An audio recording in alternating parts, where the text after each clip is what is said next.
Shiv Tara recording studio Thadi Baisa Nandlalpur. Singing by Babua Roshan. DJ Kanchan Raj Hajipur Vaishali.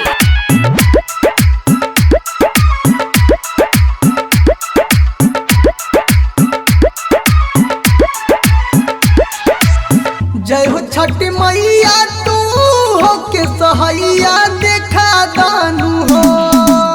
जय हो छठी मैया तू हो के सहैया देखा दानू हो। हमरा भैया के मुखिया बना दानू हो। हमरा भैया के मुखिया बना दानू हो। कर पूजनवा हो माई मोरी मनवा जुरा दानू हो। हमरा भैया के मुखिया बना दानू हो। हमरा भैया के मुखिया बना दानू हो। Shiv Tara recording studio Thadi Baisa Nandlalpur.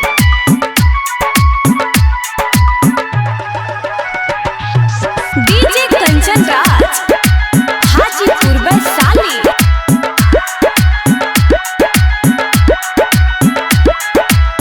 पूरा पंचायत के विकास होई हो। एहो छठो घटला टेंडर पास होई हो। छठो घटला टेंडर पास होई हो।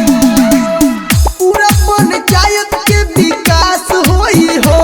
एहो छठो घटला टेंडर पास होई हो। पूजा पाठ जलसा भी होई जदि ललसा पूरा दानू हो। पूजा पाठ जलसा भी होई जदि ललसा पूरा दानू हो। हमरा भैया के मुखिया बना दानू हो। हमरा भैया के मुखिया बना दानू हो।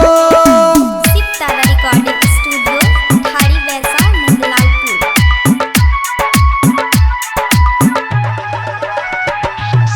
डीजे कंचन राज हाजीपुर वैशाली।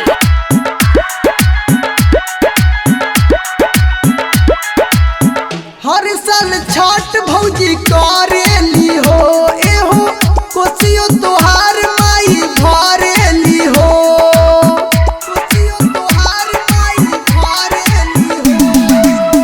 हर साल छठ